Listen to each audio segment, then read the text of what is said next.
Welcome to the Inspiration North podcasts, inspiring stories from inspirational people and how they found their passion, their true north.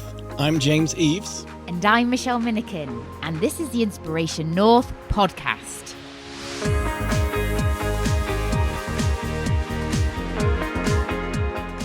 Today's episode is Live Like You're Dying with Ph.D. Munro.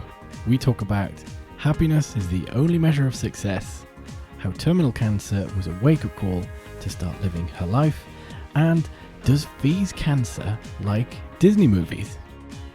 Ph.D. Munro, Ph.D, is a specialist in helping people to turn their lives around and start living for today.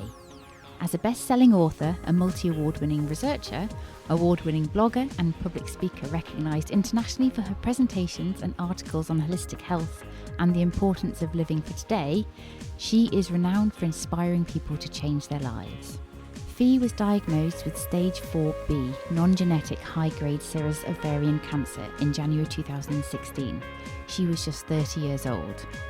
Since her diagnosis, Ph has dedicated her time to understanding everything she could about what predisposes people to physical, emotional and spiritual dis-ease. The more she researched, the more she uncovered about the possible causes of cancer and other modern diseases. Today, she is healthier and happier than ever before and believes cancer saved her life. She is currently training to be a shaman and is excited for what the future holds. Thank you, Ph, for joining us in our mobile studio today. So talk to us a bit about your journey. So thanks for having me.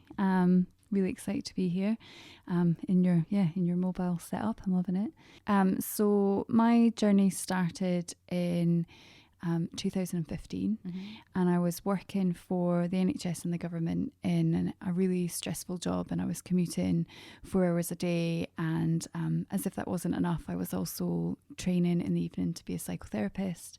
I was volunteering for various charities, and I was also weightlifting and training for a London Marathon. So I was on this treadmill of the pursuit of success and happiness, which I've since found it's all bullshit, but we'll get to that. So I was doing all this and I wasn't really happy. I was always thinking, when this happens I'll be happy, or when that happens. I just got a big promotion, I was about to change jobs, and was just never really finding the joy in my life. And in amongst all this, my husband and I have been trying to get pregnant for about a year and a half. And I found myself pregnant and finally kind of had that joy moment. But things weren't to be. So I took very, very poorly with the pregnancy. I had a lot of abdominal pain and was in and out of hospital getting tests. And it transpired I had a late stage ectopic pregnancy that ruptured and led to internal bleeding and me finding myself in emergency surgery to have the baby removed and my fallopian tube removed. And during that surgery, because of the internal bleeding and how distressed my body was, I ended up dying on the operating table. And I always say that should have been my wake-up call to, that now's the time to live. I was only 30, just turned 30 when that happened. But actually instead it kind of pushed me further into this pursuit of happiness, and also this deep self-loathing of thinking that, I'd done something wrong, or, I wasn't healthy enough, or I wasn't fit enough, or I wasn't trying hard enough, and just in this really dark place, actually. And I found it really important to talk about it now, because I think so many of us don't. There's a lot of shame around mental health, but I was in a really dark place, so I do like to mention it. And in amongst all that, after that experience, I started having a lot of symptoms towards ill health. So had a lot of abdominal pain and abdominal swelling, and I was going back and forward to the GP, increasingly concerned that something was quite seriously wrong, and relying on Dr. Dolittle, Dr. Google, bit of a difference. Love it. I was convinced I had ovarian cancer, so I was going to my GP almost weekly asking to be tested for this. So my dad's mum, my paternal grandmother, had died of ovarian cancer, so I knew there was a potential family link.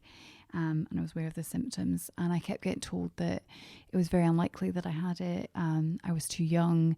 I just had surgery for an ectopic pregnancy, would have got picked up, all these excuses. But I was absolutely convinced, so driven by my instinct, that I remember being in my GPs and demanding that they referred me for a scan.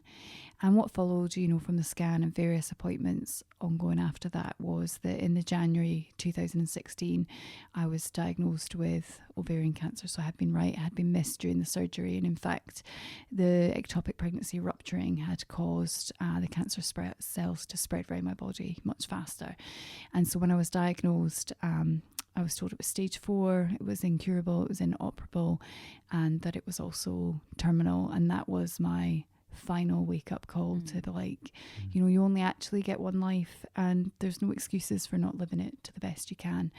And it was following that I completely changed everything and started following my dreams. Excellent. Yeah, keep going. So I pause for breath. Yeah, do you want me just to keep going? Yeah, so what did you change? So in the first instance, it became very about my health that I changed. So I was told that it was inoperable because it spread throughout my abdomen into my chest cavity. And in order to get an operation, they needed to be able to operate on either my chest or my abdomen. So one of them had to be clear.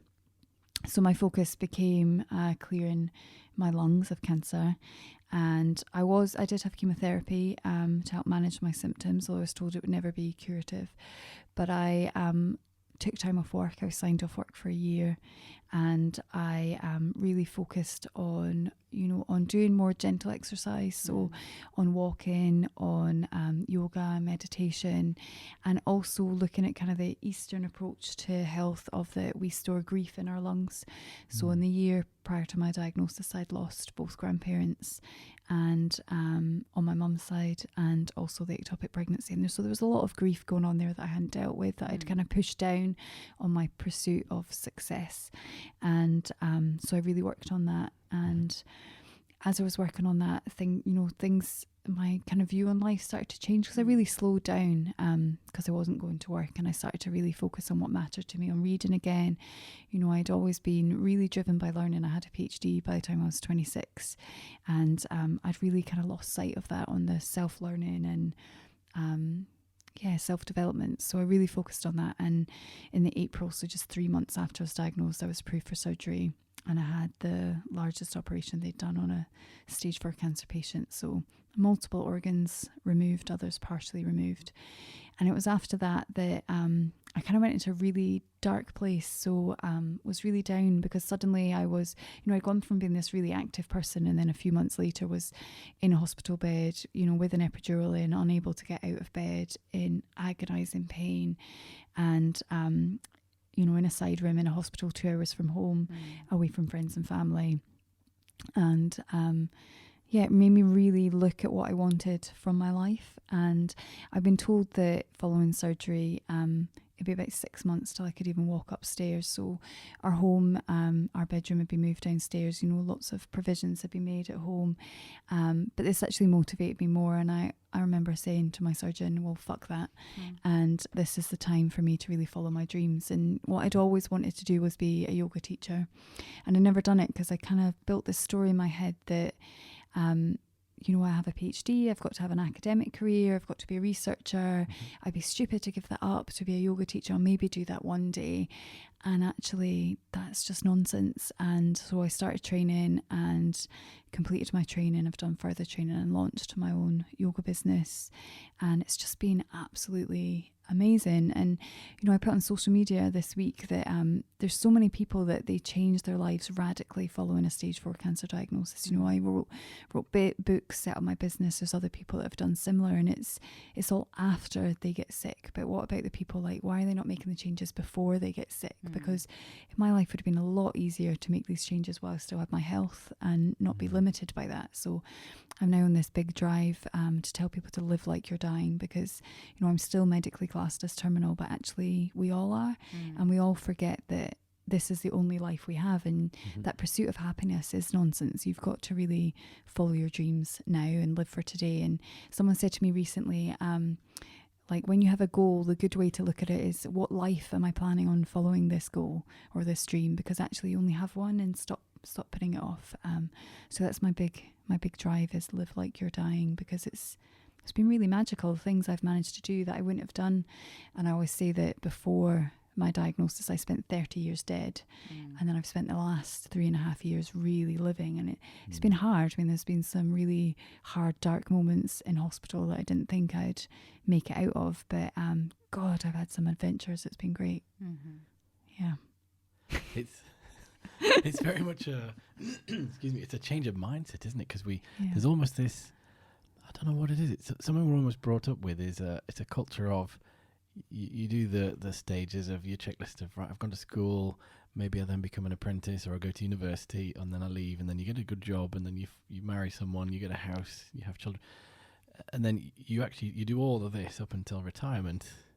Right, when I retire, and then I can do some fun stuff. I'm gonna go painting. I'm gonna go to pottery school because I've always fancied being a potter, or I'm gonna do tours in the Himalayas. I've always loved geography, and it's a strange way of ridiculous. It's so ridiculous. It is ridiculous, but it's so common. No, it's the way the society brings us up, I suppose, isn't it? Yeah, and it's very much the consumerism society, isn't it? And I guess, I'm kind of rebelling against that. I always say I earn like no money now, but I'm so much happier. And actually, when you're happier and you're following your dreams and you're sparking in life, you don't need the money, because you don't need to buy all that shit to make you feel good about yourself that you're buying when you're in a shitty job.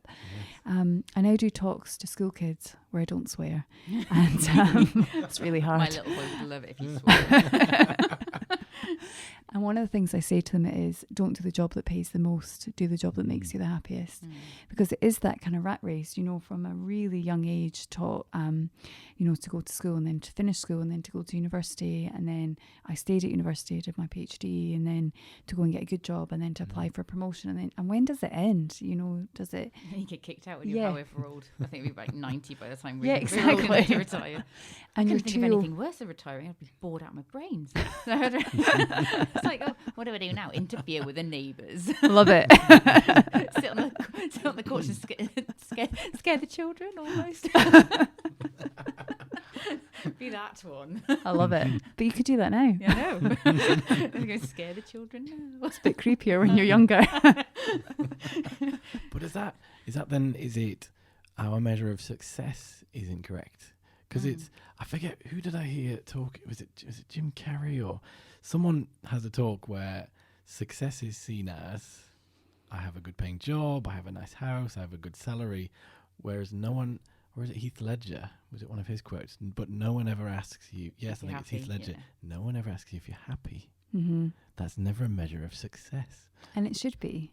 It should be the only measure. Absolutely, because it's that thing of, you could be in this, high corporate job and have this amazing house and the perfect partner on paper and the perfect car, blah, blah, blah. But if you're miserable, that means suicide rates are so high in high stressful jobs, because there's no happiness. And obviously there's the people that just thrive off that and they love those jobs, and that's great. They're the successful ones. But it's, if you're happier working in a shop or being a yoga teacher or annoying your neighbours, that's the real measure of success, isn't it? So I think our measure is wrong on so many levels. It's about how much money you earn and how many things you own, and but also how you look, who you marry, what you drive. It's just so many things. And actually, I think the only measure is happiness, because I'm so happy now. And the other thing is, I didn't feel joy. Like, there were so many things that on paper before should have made me feel happiness, but I just didn't feel it, and I felt guilty all the time. I remember saying to my husband, like, why don't I feel happy? Like this, I should feel happy now. I'm good at achieving stuff. I can achieve stuff. I can achieve a PhD so young, but it's like, but this happiness thing is beyond. I just my can't get that. Yeah. I've ticked all the boxes. Where is this happiness I was promised? And actually, instead of that, I got cancer. So, but that led to the happiness. So it is all backwards. And that's why I always say I'm grateful for my cancer, and I wouldn't, people say, if you could be healthy, would you? And not if I gave up all the lessons, not if I went back 3 years and found myself in that stressful job, because the end result would have been I would have worked myself into the ground. My marriage probably would have failed, relationships would have failed. And actually life is just fucking amazing now. It's just really, really good. And I just want that for other people. So talk us through a typical day in your life. Let's let's experience sort of your joy and happiness secondhand. I don't know if I have a typical day. Every day is so different. Every day is different. It's amazing. So like today, for example, doing the podcast, then I'll be having lunch with friends. I'm seeing clients this afternoon. I'm going to a music concert tonight with my hubby. But then tomorrow's totally different. So tomorrow I'm going to see a shaman in the morning. I'll be going for a walk with my dog, and then I'm staying at a friend's house, having a bit of girly night. So it's just that thing of being my own boss and doing what I want and earning the money when I want to earn it, and then having the fun, and then taking time for self-care. And I saw this thing recently that was self-care isn't bubble baths and chocolate. Self-care is not wanting to constantly escape from your life. And I was so caught, it's like, I have self-care. I take a weekend off, or I take a week off. Yeah, but that's not self-care. Self-care is like not needing the holiday or the weekend off. It's just living in the moment. So yeah, every day is different. And just now I'm on a book tour, so it can be a bit random as well. So different. I've just got back from Ireland, going to Oxford soon, then going down to Guernsey. So it's great. It's just an adventure, because I'm always looking at my diary like, oh, that's this week. And whereas before it was just like, get on the train, go to Glasgow, get back on the train, come home.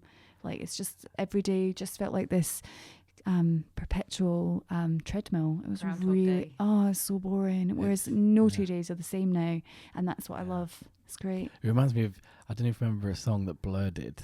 It was called Ernald Same. I don't know that song. No. And it's we'll put the link the in lyrics. The show notes. Well, we could do it. Yeah. Are you going to sing? Yes, please do it. It's not really sung until the chorus, from what I remember. But it's about a guy who commutes to his job. Ernald Same. Still sat on the same train, on the same seat, next to the same person, or on the same seat with the same nasty stain, next to same old, what's his name? Poor old Ernald Same. And it's literally the commute to that work, was my life. job, Zombies. Commute back, evening, and that's where you're living for the weekend. And it's I don't even know when the weekend comes. Sometimes I'm like, is it the weekend? Yeah, I never know what day it is. What's that? Oh, it's Monday today, isn't it, Michelle? Is it? It is. It is Monday. Yes, it's Monday. No idea. One day at a time, girl. It's like, don't plan too far advance. One day at a time. But I just love, and then it's a surprise when I look at my diary. Oh, what's on this week? Because I will plan stuff in the future, but then I kind of forget about it, and then when I look, I'm like, oh wow, and it's just so random, and life feels like an adventure now. It's great, and it never feels like work, which is also really nice. And just I've met amazing people, and I've also just met all these people that kind of realised this without getting sick. So I've now, like I'd say, a lot of my friends are kind of living in this life, and I was talking about it with one of them recently, and they were saying that they were sitting in a coffee shop and they were watching the people, like the commuters, walk past, and they were just seeing like that used to be them, and it's like you're the other side of the glass now. Like they can't see you because they just think that's the only life there is, but you can still see them, and they they're in dark clothes and they look really sad, and then there's all these like brightly coloured people living their life, and it's really weird. It's like there's these two lives happening, and I find it quite upsetting. I was in the other one, but yeah, they should all come over to our side. To be fair, if you look at the sort of self-employment rates, there was a bit of study done, it might have been the year before last now, in America, by a company called Edelman Intelligence. I think it was sponsored by one of these at-work type of organisations. And they said by the year 2027, over half of Western workers will be self-employed. So they're coming over. The future's great. But it's also that kind of organisations need to be sort of better at onboarding and offboarding this more agile talent, rather than let's get somebody in. Oh, we don't know what to do with them now because that project's finished, so we'll just move them around, make them miserable. And there's one toxic person that's spread all of their toxicity across the whole organisation. Absolutely. Instead of just saying, "Can you come and do this project?" Right, thanks, bye bye. Yeah, that's where we're moving towards, and it's really quite exciting as well. It is exciting, and it's because people don't want to be stuck in the same mundane jobs, and people want to feel valued as well. So that's the other thing of I really feel so much more valued now doing the work that I do and connecting with the people I do, and that brings me joy as well. So do you think there was there some sort of passion missing, or some sort of purpose that was missing before. in the dark In the dark. the dark life of commuting and going to a job every day. Was that something you don't think you Yeah, had? I think so. Yeah. So I would have said I love my job and I was really interested in it. But it was that sense of purpose, and also because I was working on such a big scale, I didn't really.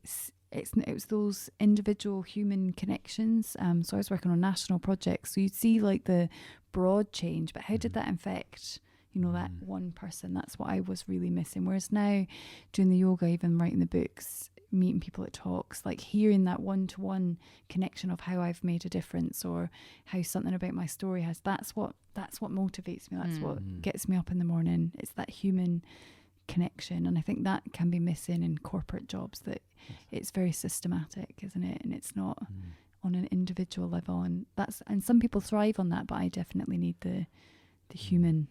Is that word? Yeah. Good. Humanity? I don't know. There's People. words around it. I need people. I like humans. Yeah, they're all right. Yeah, canny. So we saw you came to Newcastle to do a talk Yeah. at Yoga Hens, and James asked a really good question. You probably can't remember it, I but I can. can. Can James remember the really good do have question? them occasionally. Could you ask that question, please? Oh, it was. So I like watching or trying to understand, if I'm looking to achieve the same of how can I live more fully, what is someone that is already doing that doing on a day-to-day basis? So I think it was something along the lines of, how do you start the day? What gets you into a mindset of, yes, I'm going to rock today. And so rather than have what sometimes we can have, which is whether it's the negative voice in the morning or oh, it's raining, or oh, I'm not going to do a good job today because I'm not feeling good about myself.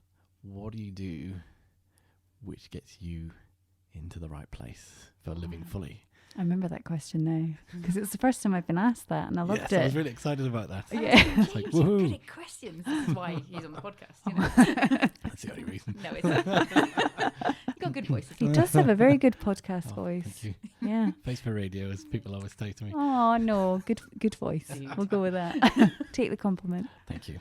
So how do I start my day? So every day is the same. And that is the routine thing in my day, is that I start the day, I get up and I make a golden milk, which is turmeric tea and almond milk. I'm quite OCD, so this is very routine, my day.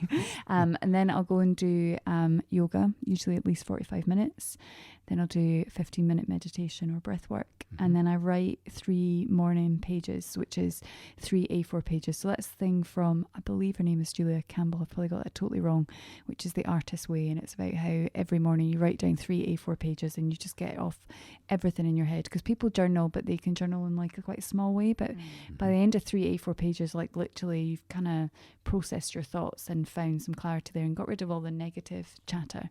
So start every day with that, and then breakfast and a dog walk. So my working day doesn't start till 10 a.m. ever. I've got quite fierce boundaries on that one, because that stuff's so important.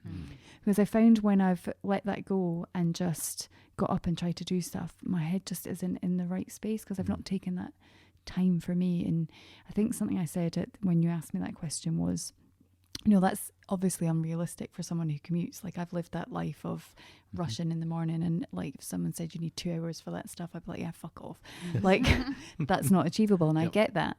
So it's just 15 minutes, and it's taken 5 minutes for your mind, 5 minutes for your body, and 5 minutes for your soul. So you'd have 5 minutes for writing, 5 minutes yoga or any kind of movement, put on a song and dance, stretch, anything, and then 5 minutes of meditating. And everyone has 15 minutes. And if you don't have 15 minutes, there's something seriously fucked up about your life. Get up earlier. Yeah, just get up 15 minutes earlier. Like, don't go on social media for 15 minutes. Like, everyone has 15 minutes. And you're just sending that message to those 3 parts of yourself that they matter. And it does mean 15 minutes is enough. I choose to do the 2 hours because, it's also, I'm a yoga teacher. I need, my yoga practice has to be up there if I'm then teaching other people. But it's just move your body, use your brain, and then have some quiet time is so important. That's if no one takes anything else from this, it would be 15 minutes. Yep. It's great. I must It's fine. We've got it recorded now. Do more of that, yeah. yes. You should have been doing it since you saw me in Newcastle. Well, it's, Yes, there are actually, I've taken some steps where I find I'm waking up a lot earlier. So rather than turn over and go back to sleep, I might be listening to something, an audiobook, or rather than say turn a light on and be fully awake, I try and reflect on something that I'm listening to. Or I practice, it always sounds funny, but gratitude in the shower, which I love that. But I find rather than let, say, a negative voice take over, it's like, what are 5, 6, 7 things I'm very grateful for today? Sometimes I'm just grateful for the hot shower. And I find that those little things each day have started to make a difference. What about people in your life, in your surrounding? I mean, I have to admit, yes, I've been reading your book.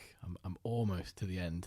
Oh, wow. And your husband sounds like, other than you being my inspiration and hero, it sounds like your husband is a superhero as well. He is pretty awesome. I wrote all that stuff because he's not read my book, so he doesn't know all the nice things I've written about him, so I can still nag him. So we won't be listening to the podcast. No, he doesn't. He doesn't. He likes to, he's good. He won't read the book. He's like, I lived it. I don't need to read it. No, he is very unique. He's very special. And we definitely do this as a team, and that's been really important for us. So right from day one, I made jokes, when I was diagnosed, and he was obviously very, very upset. We'd only recently been married, and I remember when I got the diagnosis and looking over, and he was just grey. He's such a sweetheart, and he's so sensitive. And the first thing I said to him was, well, at least we can get a dog, because He told me that. James told me that bit. it's in the book, isn't it? Yeah. And that was because we couldn't get a dog because I was commuting, and then I'd been told that I wouldn't be able to work anymore. So that was the first thing I said, and we just laughed, and it just broke the ice, and we've just shared this really dark sense of humour, and it just really helps in the really dark moments. And also we have this deep honesty, so when I'm struggling or when he's struggling, we talk about it. And I think it's helped that I'm very aware that it's really hard to be the carer, to watch the person you love being sick, and to constantly acknowledge that and call other people out for that. Because so quite often my hubby will be on a night out, and it will always be like, how's Fee doing? How's Fee getting on? All this. And I'm like, what about asking you and how he's getting on? So there's times when I was in hospital for like 2 months, like that's really hard. He's suddenly working, managing that, dealing with the emotions, all of that. So I think just being a team, but also he just is superhuman. He really is. And I mean, I have seen so many people where relationships fall apart following a diagnosis, and I get that because this shit is hard. And I used to think, God, that person never cared. But actually it can be because they cared too much and they just can't cope seeing the other person that's sick. And that's where the honest conversations have come in. And he doesn't mind me saying this, that in the summer he really struggled. I took very ill, and I was vomiting a lot and being really ill.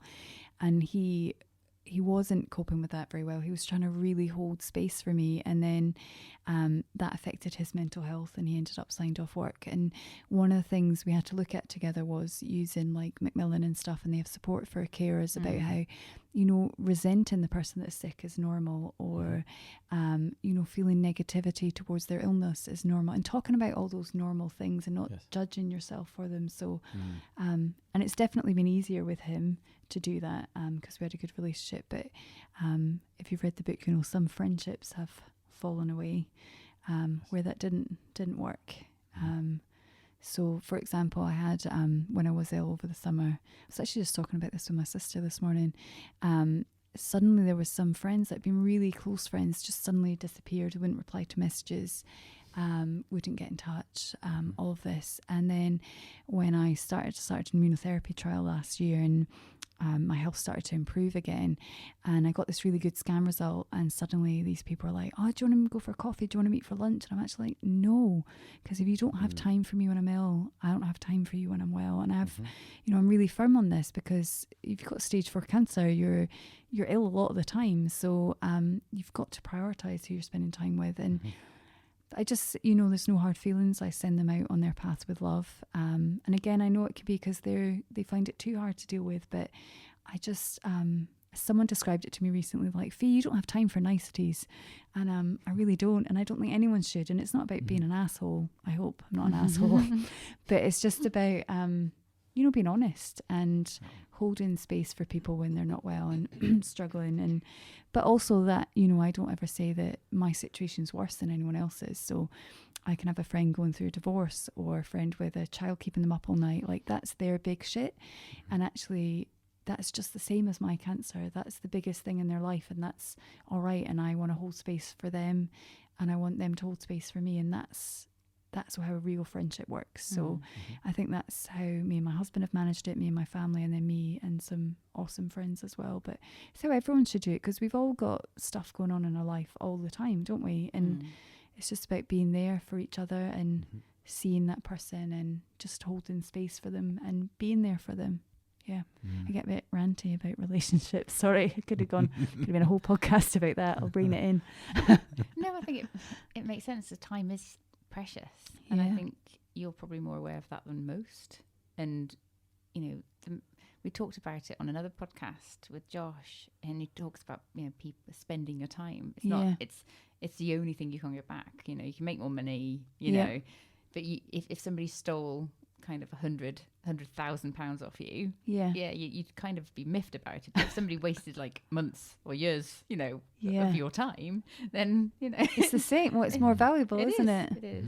Yeah, and people waste their time a lot. I wasted my time on a commute. I mean, I commuted 4 hours a day, so that's 20 hours a week. It's a lot of time, wasted time that I could have written books, anything. It's probably, I don't know what I was doing, but not using it productively anyway. What were you doing on just the 2 hours? What, sitting on a train? Or? Yeah, sitting on a train. So yeah, well, part of it I'd drive to the train station, then I'd be on the train. Yeah, so it was lengthy and tight. No wonder I was exhausted all the time, and just the stress. And the time we spend worrying as well. So that's the other thing. There's no point worrying. I've definitely learned that with my diagnosis. I have no control. I mean, just now I'm getting scans every 8 weeks, and if I just worried about them all the time, how miserable life would be. But we humans do worry, but that's also a waste of time. So yeah, it's about being precious with time, and that doesn't mean that I don't ever spend a day just lying on the sofa. I think I said this in my talk that you were at, but it's a mindful decision. This is how I'm spending my time today, and it's going to be awesome. Kind of awesome sofa day. Yeah, exactly. Put some movies on. Love it. Disney movies. Such a big kid. But which one's your favourite Disney movie? God, I've never been asked that. There we go. The Little Mermaid. I love that one. Yeah, I love The Little Mermaid. I love having my niece stay because it's a really good excuse to watch Disney movies. And she probably is like, I love going to Auntie Fee's because we watch so many great Disney movies together. Exactly. So time's so valuable, isn't it? And that's the other thing. We spend more, generally speaking, we spend most of our time at our job and with the people we work with.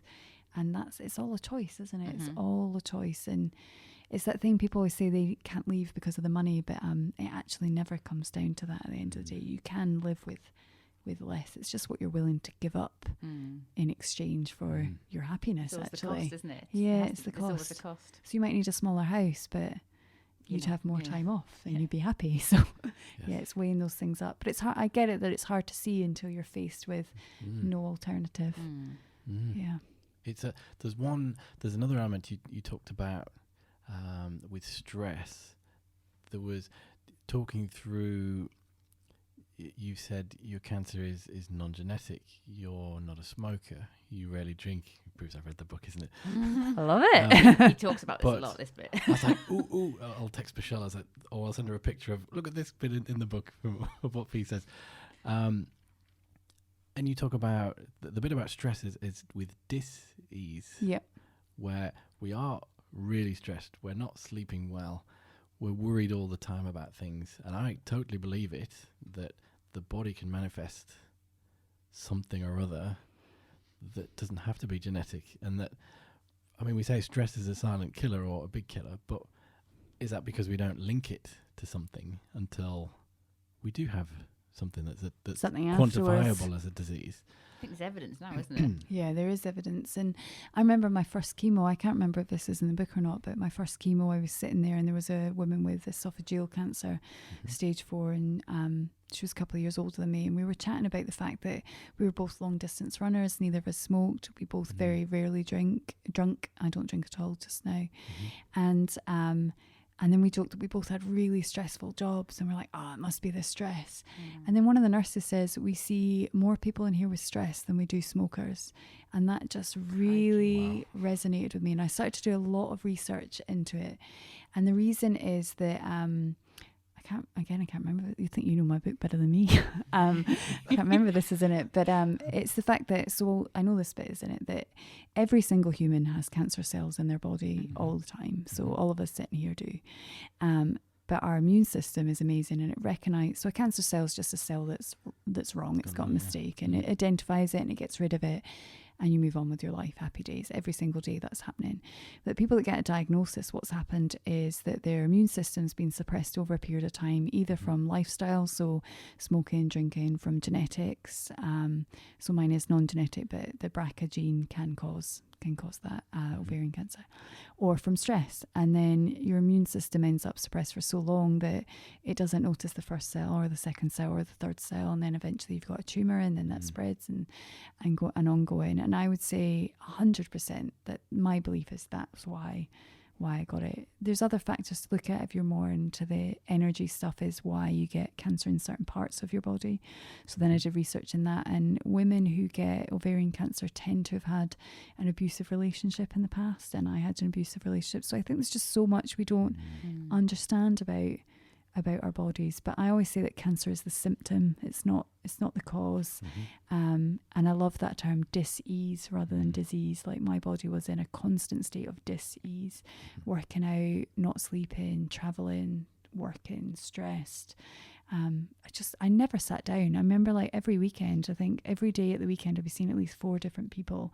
Like, it was just constant, just like all the time. And I'm just like, oh my God, I just never just was. Like, it was just crazy to think of now.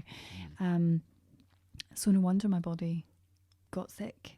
And it is, people get those warning signs. It's all those aches and pains, and it's recognizing that not sleeping is a sign that something's not right, and looking at that. And I think I just ignored all the subtle symptoms. You know, I even ignored, like I said, my heart stopping. But it's just people waking up to that and realizing that, why do I have a headache all the time? Why do I have irritable bowel syndrome? Why is my back hurt? Why am I not sleeping? It's all, this is your body is desperately trying to tell you you're in a state of dis-ease. And if you ignore these things, they become bigger things, don't they? So yeah, stress. It's a big one. It is, and it's. I really liked you. So you've got a more holistic approach, and I mean, I was reading towards the end of the book. There's some really great tips for. I'm gonna have to try some of these, but your like morning smoothie type things you're trying, or eating lots of garlic and ginger and turmeric, and I love garlic. all I was thinking reading that was like, does Fee have a recipe book that she has? If not, I think that should be the next book. Oh, I've got a list of about 4 other books I need to write before the recipe book. But my list keeps growing. Every time I do an interview, someone recommends I should write a book. So got a lot to live for still. Yeah. we'll be Instagramming you. So today I'm thinking about I love it. lunch and dinner. I love it. Food is so important, and the holistic stuff. And I always say, like, I never shy away from conventional treatment, although I did turn down further chemotherapy, which could be controversial for some, and I'm now on a trial through choice. But I say that the conventional treatment is attacking the cancer, and everything else I do is I'm trying to build up my body and support what's left of my body. So yeah, the diet and the garlic and the turmeric and the ginger, it's not because I think they'll cure my cancer. It's I just want my body to be as healthy as possible. And these are things that they're changes people can make. And actually I think it's important to say, because I think especially for anyone listening who has cancer, that for me, the pursuit of curing my cancer, that it's not my end game. So I think people can get so caught up in curing their cancer. And if you believe, like I do, that cancer is a symptom, then to cure it, you're not you're just treating the symptoms. So for me to cure the cancer is like taking paracetamol for a headache. I've not looked at the cause of the headache. So I want to look at the cause, and I've discovered it's very, you can live well with multiple tumours, which is what I do now. So, and I think people are always, once you've got cancer, they want to get the all clear or they want to be in remission. And that's not my aim. My aim is to be healthy and to live with my cancer, because even I'd say now with multiple tumours, including one in my lung, I'm healthier than I was when I was in remission, and I'm able to do more. And I think that can take people by surprise. But then when I speak to more and more people who've lived longer with stage 4 cancer, they're exactly the same. Sometimes they've never been in remission. And something I'm playing around with that is that, so your body creates the cancer, and every time you remove the cancer, you're taking away more and more of yourself, and eventually there's nothing left, or there's not enough left to live. Whereas working a way to live with your tumours, and it is controversial, it's definitely not what the NHS is in pursuit of, but I really think the pursuit should be to live with it. I mean, we live with, no one's ever trying to cure diabetes, but we're always trying to cure cancer, and I think that's actually where we've gone wrong. It's even a saying, isn't it? Yeah. I'm not trying to cure cancer. It's this like a thing. It's like, it's not rocket science. Yeah, I just want to live with it. I just, it's I want to manage it. It might not be curable, but it is manageable, and that's all right.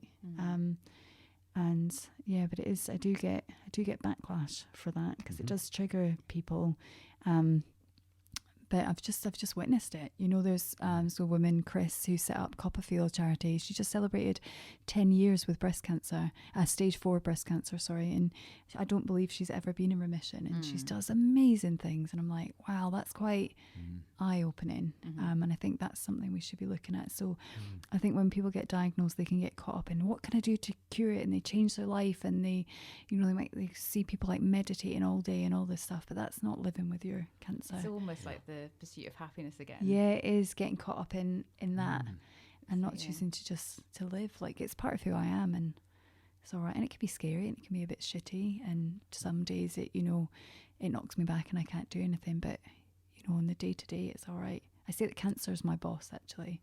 It decides when nah, you're not doing that today, but that's all right. It's just a message. I can manage that. Yeah, I'll have a sofa day. yeah. I'll Watch get some my niece Disney round, movies. watch some videos, It's like, Happy days. finger up to you. I'll show you. I'm going to watch some Disney I'm going to movies. sing all the songs. Maybe my cancer likes Disney movies. Maybe it's what it's all about. Who doesn't? Exactly. So yeah. So recipe book, yes. I love how you've gone back to that. I know. What are the other books out of interest? So just now I'm working on 2 at the same time, because I couldn't decide which one to start. Okay. So one is Live Like You're Dying. So it's a book. My first book was very much my story, and for people with cancer or critical illness, and for people supporting someone. But I get a lot of chat from people, and increasingly people coming to my talk saying, I just want to have some inspiration on how to live my life, on how to change my life. So this book is very much on how life is. How do you live your life like you're dying? And actually I think that everyone healthy, if they did that, would have just fucking amazing lives. And it's the book I wish I'd had before I got sick. Ooh, can't wait for that to come out.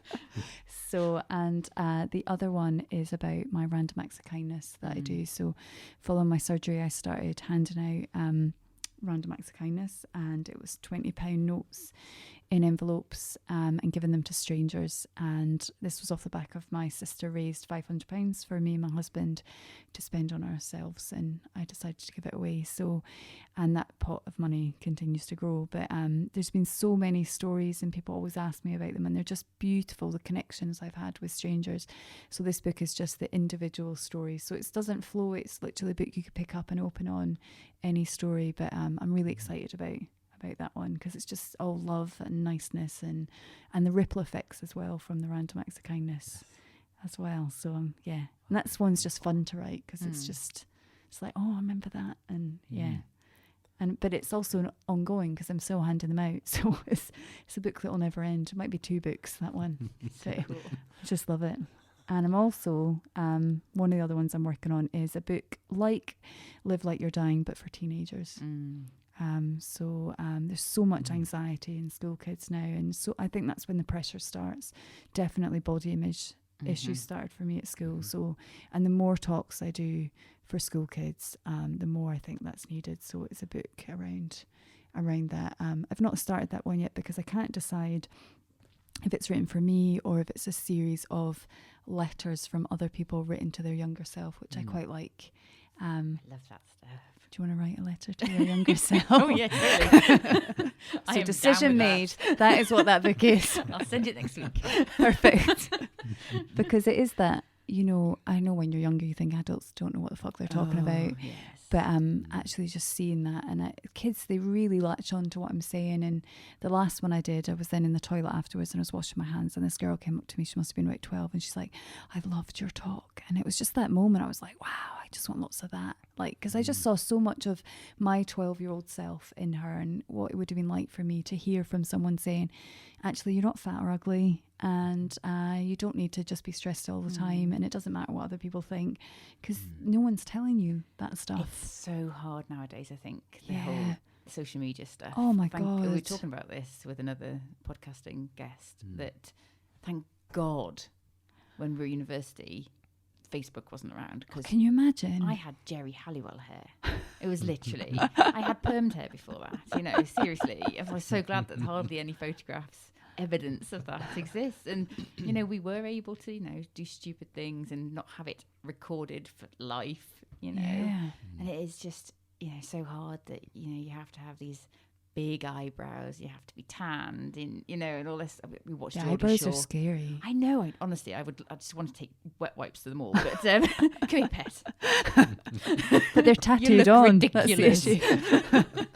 To all those ladies with eyebrows, stop it. We were watching Geordie Shore with my sister the other week, and this week, and it's like, if my child turned into one of them, honestly, he would be packed up to some Bible camp in southern America just to stay away from it. You know, I'd go to the extreme. Love it. It's like, no, you are not. That's not your aspiration. Because it's all, and that is the thing, you know, the Instagram influencers is a lot of, and being a YouTuber is a lot of kids' aspiration, and it's frightening. I ruined that by saying we're on YouTube. Like, oh, my mum is. It's not cool anymore. I love that. Because it's sad, isn't it? And I heard recently there's a new app, I can't remember what it's called, probably just as well, but it's about rate your classmate. Oh no. And so you basically can rate the appearance of your classmate. So many. That's it's how just Facebook started. Yeah, but it's horrible, isn't it? It's just so. There's a Black Mirror episode about that. Oh, is there? Yeah. I do like Black Mirror. It's dark. Yeah. Me too. And it basically, you know, every interaction you have with the human, you get a like, and if you don't have enough likes, you can't get a nice house. And your social standing is depending on how many likes you can have. And I think I've seen that one. Oh, it's harrowing. But that is what our life is. You know, it's because we're young people are shown so much that Instagram influencers are earning money for looking beautiful. And you don't see that there's makeup artists, surgeons, professional humans that come and help them. And they're probably stressed out their box because they don't stop, do they? No. Ever. So Jamelia Jamil, have you come across Ai? no. So, I have. Yeah, she's amazing. Yeah, she's like absolutely battling. She's taken on the Kardashians, and she's coming up trumps. It's great. I love it. Yeah, she is great. I love it. She saw recently about doing about stretch marks on her boobs or something. Yeah, it's so important. And being that role model for women and men of course get a lot of pressure, and I think people don't talk about the pressure men are under or boys are under. They just talk about the pressure women are under. But you know, suicide rates in teenage boys are high, and yeah, it is a real issue. So that's what that book's for. I can't wait to read them. Yeah. And I'll come up and do a podcast with you every time you do one. I love that. It's like, we're back. And then my recipe book, eventually. Yeah, so James, get your recipe book. I'll do YouTube videos for about this one is the super sexy green power smoothie. I feel like you should write. Do you want to ghostwrite my recipe book? Okay, yeah. We've both got jobs. Deal, love it. Excellent. No, James, he likes food. Not enough. Yes. I'm not saying that he's like cute. He likes his food. He takes pleasure in food. Yeah, I like food. People don't. They just shovel it in or eat bland food. But Yeah. I was looking to spend some time in France. Oh, nice. And there's a difference in the pride of local produce when it's in season And even very, very simple things. I mean, people always laugh at me about my obsession with really good salt. Yeah, he doesn't like eating in my house. I don't like normal Tesco's table salt. We've got pink Himalayan in our lovely. house. Would you appreciate that? That word, and fleur de sel, which is like hand cultivated salt crystals from places like Ile de Ré or in France, and that's I've had Malden sea salt from something Essex. else. Cornish sea salt's good, like that. Essex. But there's a thing about, and perhaps this is a change in society. We've become so busy, so time poor, so stressed that the processed option, bang it in the microwave, is much quicker. But that's probably contributing to a downturn in health. I was brought up. Obesity. I'm sure you talked about in your book about starting from scratch, and that was something my mother always taught me and my sister. Was I don't need to buy a jar of sauce, because all you need, James, is you've got your tin of tomatoes and we'll put a few beans in. And she'd always say to me, cooking isn't a science, James. It's like, what have we got? Ooh, I think I'll put a bit of smoked paprika in this time, and that'll give it a bacony type of flavour, and I'll throw in some herbs. We'll put a bit of rosemary in, and that was how I was brought up too. I'm exactly the same. My mum used to call that bung. Be like, what's for dinner? She'd like bung, which was basically because she was just bunging stuff in. I'm going to take that one. She's an amazing cook, and that's the difference between being a chef and a cook. So there's a local Indian restaurant, and we're good friends, and he's won loads of awards for being a chef. But he says he's a chef. He follows recipes where his wife's a cook, where she can go into a cupboard and can make something amazing just from adding things. And I was like, oh yeah, I like that. So I can't do that. I've got a terrible story of that going horribly wrong. My mum made, she was doing a bung, clearly. She was trying to make a spaghetti bolognese. She put raisins in. It was so bad. I was, you know, when you're hangry as well. And yeah, and then it just doesn't hit. Shit. Overreacted. You're a poor mum. I know. I was like, just give me some toast. Bloody mince and raisins. It was coughing. Sorry, I love you, Mum. Just listen. I love that. We caveat. I do love you. Love you, best grandma. Anyway. I always take things off on the tangent. No, I love it. Love it. Your mum's going to be buying you bags of raisins now. I like raisins, but just not in spaghetti bolognese. Oh dear. It's funny. So those are the next books. So we've got that sorted. Excellent. Yep. Do you have any events in the future of things you haven't tried yet that are like, right, I'm going to do that. I'm going to book it in, or... Oh, like what would you mean? You know, give me an idea. When we're all faced with things where it's like, do you know what? I've never actually been to see the Taj Mahal, or I've never. Do you mean like a bucket list? I was thinking, how long is he going to tiptoe around that? Yeah, but just say the words. No, I read. So I volunteer. I think I mentioned I volunteer for Macmillan, where I read literature, and it was. It's Debbie. It's Bowel Babe. She's on Instagram. Yeah. Is it Deborah James? Deborah James, yeah. And one of her top tips was, don't have a bucket list, have a life list. Oh, I like that. And it was more, a bucket list was something that was, I think she describes it as, you write a bucket list, you've got like 1 trillion things on it and never do anything about them. I'm going to go and see the Taj Mahal. Oh, well, I'll get to that when I'm retired or whatever. But a life list, if I remember correctly, was even things on a daily basis. What can I do different each day that improves my life? Yep. So it could be your mind, body and soul, 15 minutes.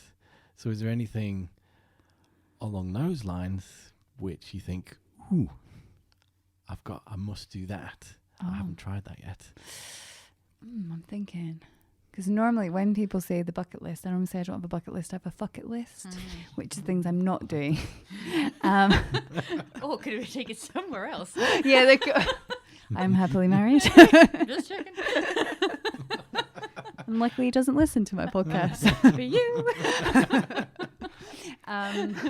It's like Matthew McConaughey.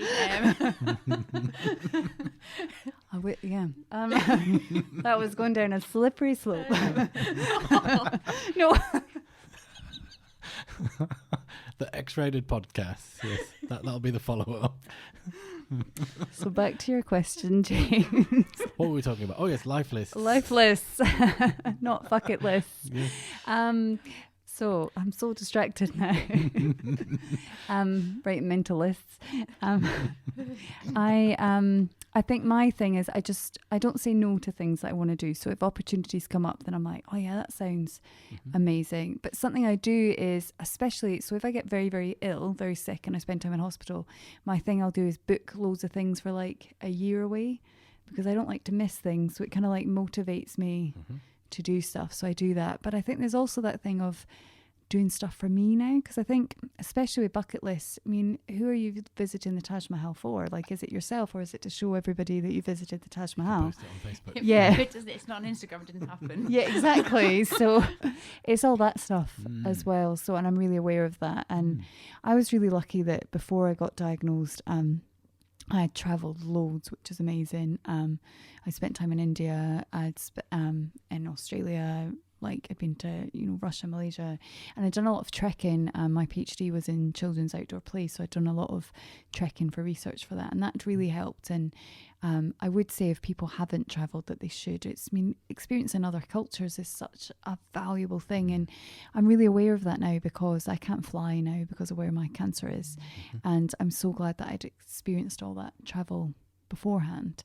But yeah, I'd say I live in the moment, and I do, if someone asks me to do something, I'm like, yeah. But also I put myself outside my comfort zone as well, and I think that's important. But I make sure, I was chatting to someone about this recently, like when I make a decision, I'm like, is this my ego making the decision, or is it kind of that inner light within me that's making the decision? So an example of that is recently I just came back from London, and I'd literally just arrived in Perth, and I was asked to go back to London the next day to do a big interview that would have been amazing. But I was like, I think that might be ego that's going to go, because that would have exhausted me. And I was like, do you know what? No. And then I went and just did some awesome stuff with my family instead. So it's about being guided by that, because so many people, the decisions they make are based on ego, and that never leads anywhere good. So it's just about, going with the things that excite my heart. And not the things I'd want to post on Instagram. Quite often I don't post many of the things on Instagram, actually. And then you're doing it for the right reasons. Yes. Yeah. Yeah, I like that. It's almost like, I haven't posted on for a couple of days. Oh, what do I post? Food. Yeah. Bacon sandwich. Not really. Love that. Yeah. So I think that's the thing. Do things for your heart and not the big things. That said, I had always wanted to swim with sharks, and I did do that. That was fun. Where did you do that? I did it at Edinburgh Deep Sea World. I don't think that's what it's called, but yeah. What type of sharks were they? Tiger sharks. Tiger sharks, okay. Yeah, and I did it for Maggie's Centre. I had to get a lot of paperwork to get approved because it was using, like, what they called scuba gear, scuba gear, with lung mitts. Right. But it was amazing, and it was actually became like this beautiful meditation, because I don't know if either of you have done this, but when you are using scuba gear, the only thing you can hear is your breathing. Everything else is totally silent, and you're so separate from everything else, which means the sharks are silent and they will just appear suddenly. So the noise isn't No, they don't come with that noise, which I thought they would. But it's just this really surreal, it was just really beautiful, and you're just in their environment and you're very aware, and just the silence and just hearing like the bubbles of my breath. So, and that became just a really beautiful thing. And that's when I think probably the moment I realised, like, this is for me, this moment between me and the sharks is that no one else can experience that. I can show them a photo, but they've not experienced like that moment, that deep connection. I don't think the sharks were aware of the deep connection, but I was. That's fine. It's like, it's another one. Yeah. Going about their business. No, she doesn't look that tasty. Oh, No. she does look tasty. Not much meat on her. Missing half her organs. It's the good stuff. So yeah, it's about doing that stuff. I think. Seems like a good point to wrap up on the living a fulfilled life and doing things that make your heart sing. Yeah, live like you're dying. Yeah. That's the message. It is. It's a very good one. That's the title. Yeah. Yeah. And the title of my next book. Love it.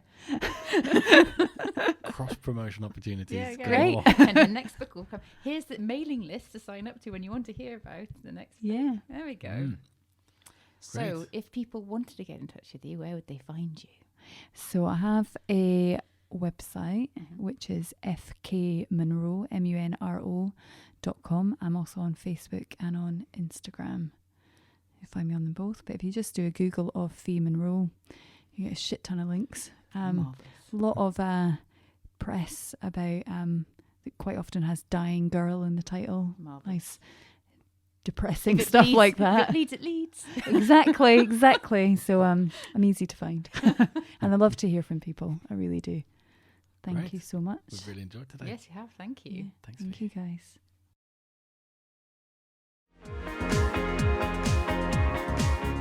Thanks everyone for listening.